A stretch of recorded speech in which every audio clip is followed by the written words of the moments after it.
Hey guys, welcome back to my channel. In today's video, we're going to be discussing the pros and cons of buying a townhouse in Tampa. So are you thinking about townhomes as far as an option for you? There are some reasons why a lot of people are thinking about townhome purchases at this time, but there are some hidden downsides. So stick around to the end because I got some tips about that. So let's get after it right now. So I'm over here in Eastlake Woodlands where they have sort of a mix of these villas and condos and townhomes as well as single family homes.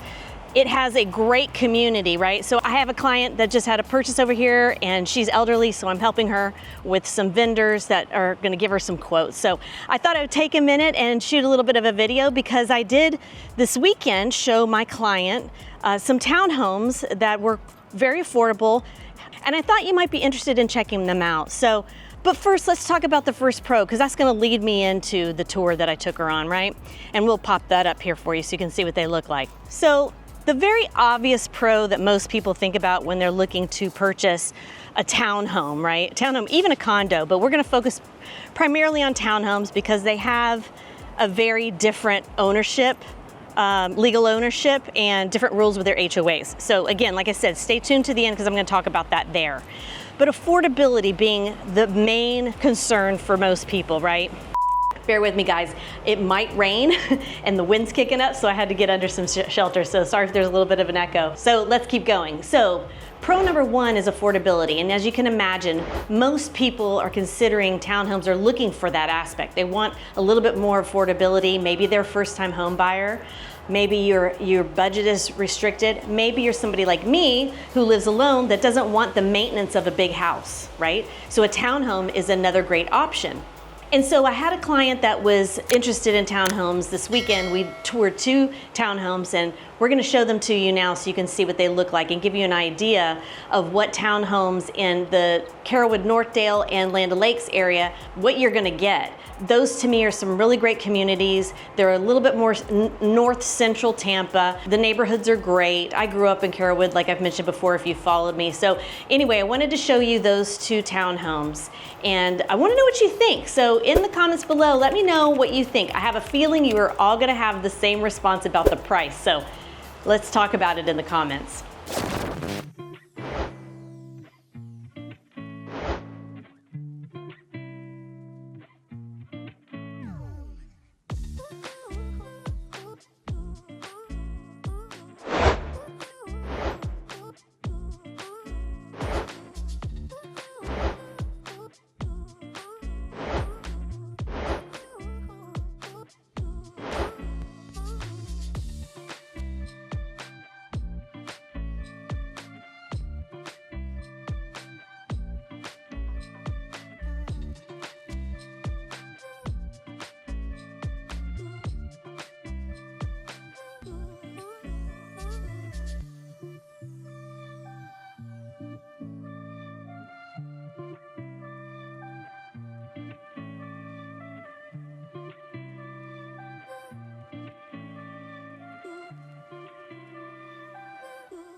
So a lot of you are probably thinking, listen, Emily, if the average home price in Tampa is anywhere between $450 and $550, and a townhome, those two townhomes you just showed us are $320 and $340, but then you add HOAs on top of it, is that really affordable?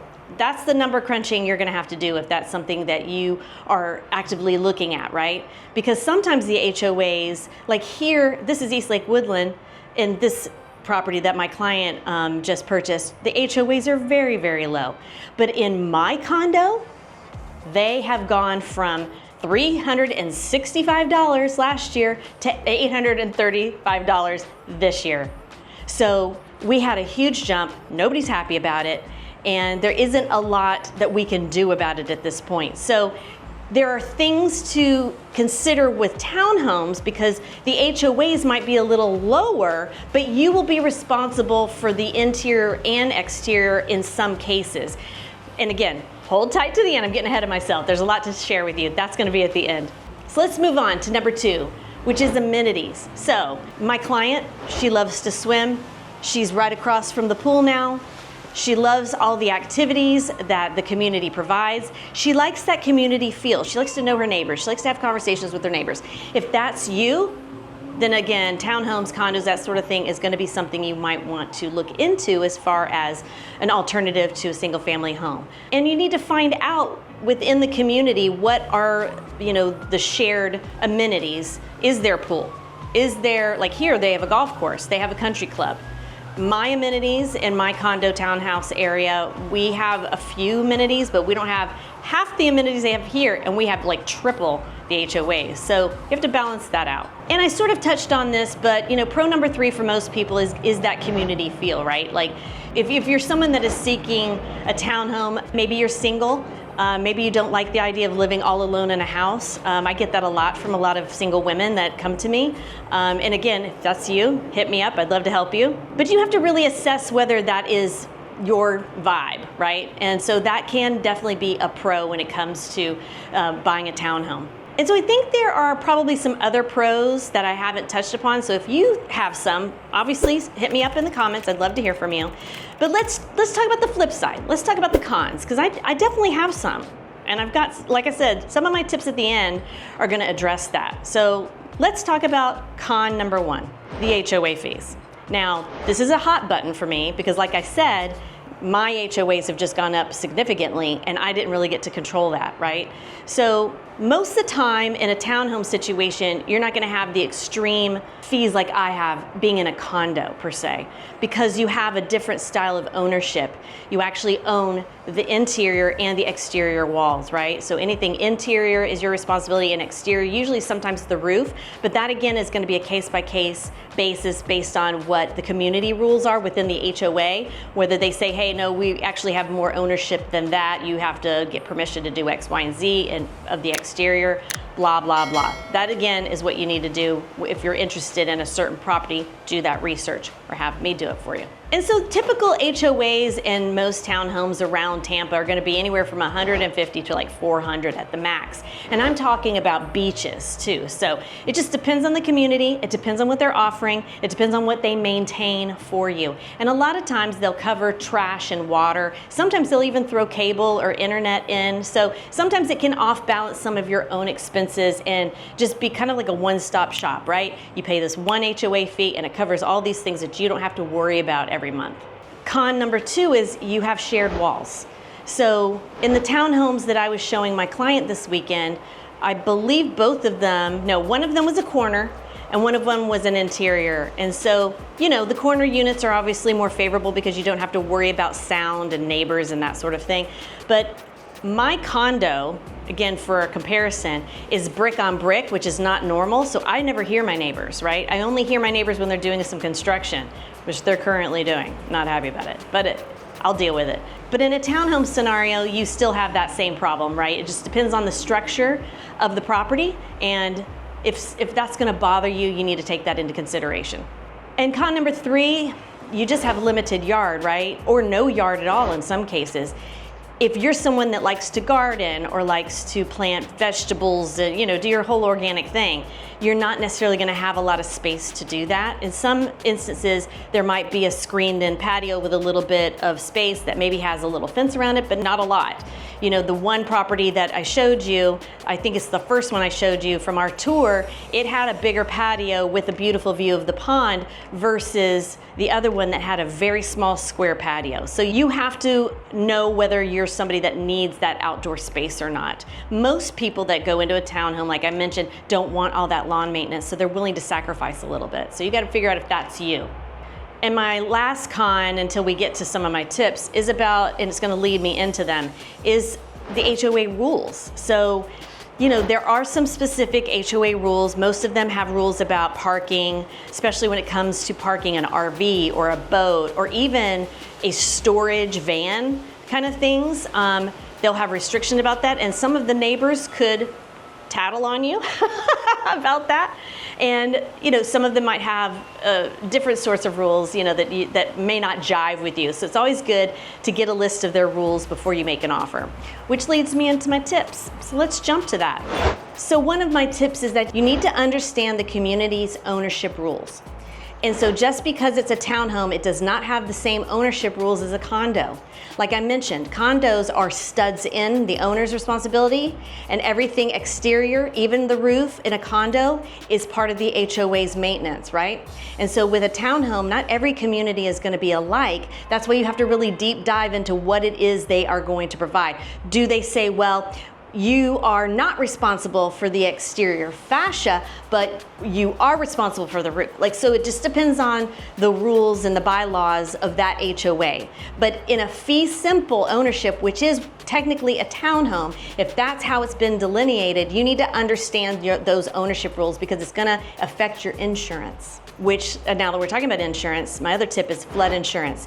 Do not assume that you are going to have your flood insurance covered by your HOA. You will need to talk to an insurance agent. If you need one, I've got a really good one locally here. And they will tell you, based on the ownership, right, what you're going to need. Always, your interior flood insurance is going to be your responsibility, but exterior with condos, again, like I mentioned, that's HOA, but with townhomes, that could be you. So if you're in a flood zone, you need to know if you need to have that insurance. And be careful, don't get double insured, okay? So do your due diligence. Okay, and so my other tip is also about the HOAs. So this is a big mistake I see a lot of people make, is that they don't understand the HOA. And it is the responsibility of the agent and the owner together to go get that information, right? The lender's gonna have a lot of information based on what they need as far as the loan, but you need to understand the HOA budget. You need to ask for their financials, and you need to make sure you've seen prior year's financials so that you can see what kind of uptick each year, what percentage are they going up every year? Has there been any assessments? Have they budgeted for an assessment? What's going on with the budget? You need to scan it with a fine-tooth comb. Now, I can provide, as your agent, that information, but it's your job to do the research, okay? So keep that in mind, because it's your money on the line. You need to know every aspect of your ownership and your partnership with the HOA, okay? And at the end of the day, it's really about comfort level for you, depending on your lifestyle and your priorities, especially your budget, and the day in and day out maintenance of owning any type of home. What do you want that to look like? You really have to get real with yourself about that. Make sure you crunch your numbers. Make sure you reverse math everything, down to insurance, down to flood insurance, down to your HOAs. What if an assessment happens? If something happens and they jack things up a little bit, can I afford to stay here? You need to prepare for those things. So again, you have to decide, is a townhome going to be more affordable for you than a single family home based on some of the things I mentioned? I don't know, that's up to you. Hit me up in the comments and let me know what you think. And as always, guys, if you need any real estate help in Central West Coast of Florida, I'm your girl. I really am focusing on helping you, not helping my bottom line. So if I resonate with you, I'd love to hear from you. All my links are below. And until next time, everybody, I'll see you around. Bye-bye.